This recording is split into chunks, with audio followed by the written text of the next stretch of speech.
And we're live. I just said to Squid. Are we live? Well, we're not live. We are recording. Don't falsely use terms. Don't falsely use terms. You know words. And stuff. And stuff. Amy's here. Hi, Amy. We will refrain from being obnoxious for a full 60 seconds. I just said, do you want to know what we're going to talk about? And you said, no. I said, okay, I'll ambush you. The topic of the day is... What is the topic of the day? What is the topic of the day? Ken Fannin. The balance between food storage and firearms, and trying to make people understand that you can't eat bullets. Is my take on his question. What do you think? Well, you can eat bullets, it's just... Once. One time. Yeah. And then you don't have to worry about eating anything else. No, I think it's a good point, especially if you're first, like, starting out, because, I mean, I already had firearms at the time, but, like, my big push was to get at least 3 weeks worth of food. And I think this goes back to what we talked about before about, you know, timelines and milestones, and, you know, every time you go to the grocery store, grab an extra bag of rice. Yep. Right? Just one thing. Yep. Right? And the next thing you know, you'll have a walk-in closet that you can't walk into. Yeah. And that's kind of where I'm at. And I still keep putting stuff away. But I think you've got to get, and I think they're wrong about 3 days worth. You got a finger there. You got lots of them there. I think 3 days is too short. For food storage? Well, that's what FEMA says. Yeah. FEMA will say 3 days food storage, because it'll probably take about 3 days to restore services. I think it's, I mean, I don't think that's not a roll of the dice I want to take, so that's why I'm like 3 weeks. They're also saying now with budget cuts that they're not sure that they can get to everybody. Yeah. So, yeah, 3 days is nothing. Yeah, unless the Chinese are airdropping supplies out of the goodness of their heart in the countryside. Probably so not. I think you need a firearm, at least a pistol in the beginning for self-defense, and then 3 weeks worth of food. And then you need to set up the plan of how you're going to grow that 3 weeks to 4 weeks. Yeah. To 5 weeks to 6 weeks to when am I going to be able to purchase that next firearm? I have a self-defense pistol. Right now I need a rifle. Yep. And it's baby steps. Oh yeah. I mean, I had more firearms just because I was a firearm guy growing up from when I was little. You know, but I still continue to buy here and there. Yep. Not that I need them, I just like them. They're fun. But, you know, the food, I think, and the food isn't sexy. It's not fun. That's the biggest thing I think that a lot of people miss, is it's really hard to sexy up rice and beans. And or even some of the video I did on all day working the garlic and canning and doing all, and it was 8 hours worth of me doing stuff the whole time just to put this food away, and it's not sexy, and it gets lower hits as a video because it's just, you know, it's not the fun, cool stuff that everybody wants to talk about. Yeah, I do a 8-minute video on my AR and it gets 2.8 thousand hits like that, and you can some lima beans and it's like, oh, 12 hits. Yeah, cool. Yeah.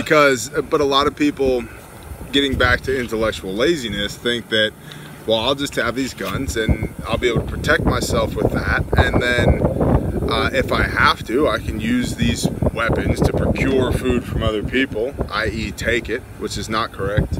And a lot of people go, well, I'm just going to go to the woods and go hunting. Well, if you're not going to the woods and going hunting right now, you're certainly not going to start then with any proficiency. And I mean, I just yesterday, just checked zero on my rifle because deer season's coming up. When was the last time you checked zero on your rifle? Does it have sights on it? I mean, there's a guy who was part of our mag, and we just talked about this the other day, who I have marginalized because he has not made it past the firearm stage of preparedness.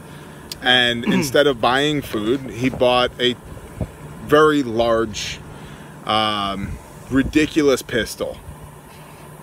45 long Colt and 410. Why? What are you going to do with that? Well, I like it. Okay, you can't eat that. Like, you already have, you know, multiple weapons. He has lots of guns. Why? But no food. And very much so one of those, well, I'll just come to your place. Not without food, you won't, dude. Not. So it's definitely a balance. And for me, I see the firearms as kind of the introductory thing. Everybody swoons to the firearms because they're sexy, and it's a security thing. Firearms are an immediate security thing. If somebody came running up here right now, I can't throw a handful of pinto beans at them and kill them. You could throw a can of pinto beans. But I could do this. I could throw a can of pinto beans at them. Right? So firearms is that immediate security, but food is long-term security. Yes. And then even longer than that is the ability to produce your own food. And you're not wasting your money by storing. I mean, I've got rice that I sealed myself, 8, 9 years old. That's completely sealed. Mylar bags, oxygen absorbers, bags are sucked in. And if I open it, it's like, like brand new. Brand new. And so, you know, I think, say that bag of rice was $8 when I bought it 8 years ago, and now it's 15. Yeah. So you're not really losing money. I mean, it's an investment. Yep.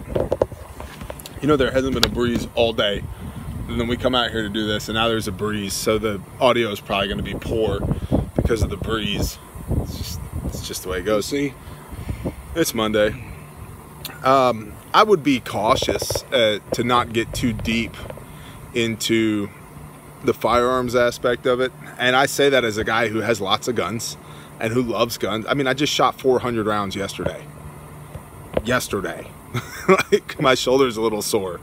But I can't eat those weapons. And in the big scheme of things, I think you're right. You have one gun that you can immediately protect yourself with, and then start working on food. And then when your food reaches a certain benchmark, that's the beautiful thing about an AR-15 too, is you can buy it a part at a time. Yeah. And build it as you go, and you learn a lot about building it as you go as well. You learn a lot about gunsmithing. Yeah, you don't have to drop $600, $800, $1,200 on a rifle. And I have multiple extra lower parts kits that I keep, and upper parts, just in case. And so I need to know how to be able to put all the springs in, to do everything in it, because if it's an SHTF type scenario, I'm not pulling a video up on YouTube. Right. How to build an AR, right, and having, you know, and hitting pause and putting the same part in as the guy. You need to know how to do it. Familiarity. I think we've talked before about practice.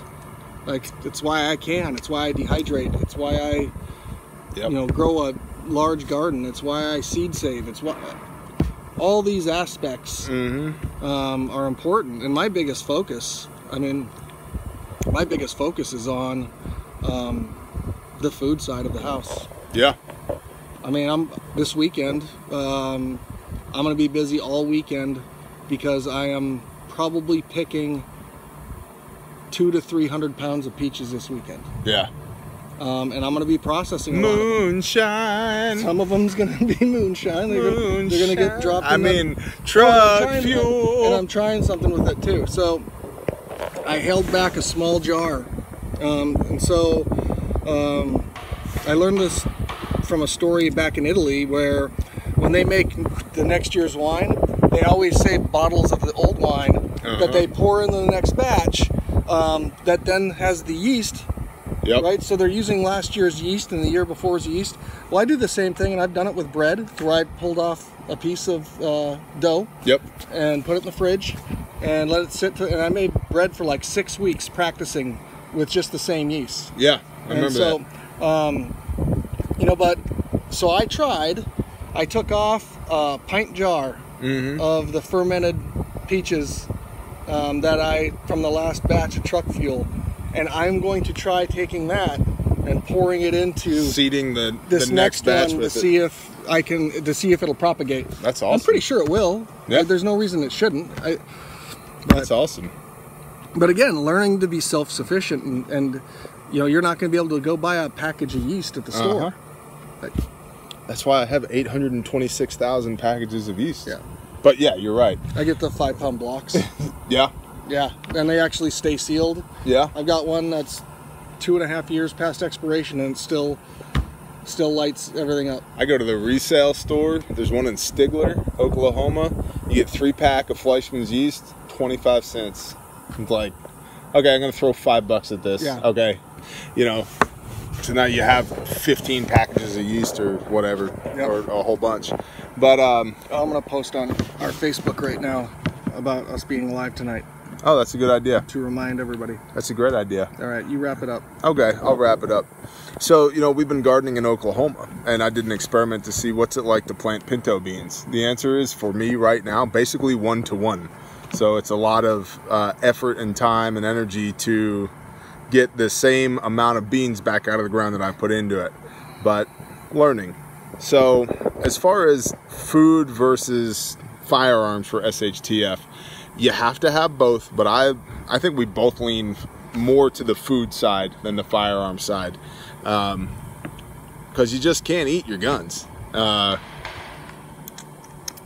I think if people really could go out and hunt effectively to feed themselves, they'd already be doing it.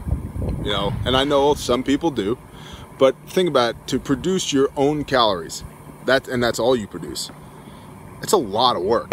This is not just about your calories, and I'm not talking about family. We talked about it this morning. Mm-hmm. If you got animals, yeah, growing their feed too. Yep. Like, yeah, I mean, I put down a 1/4 acre of corn just for chickens, just to keep the chickens alive, and they've eaten that in about 6 weeks, 2 months maybe.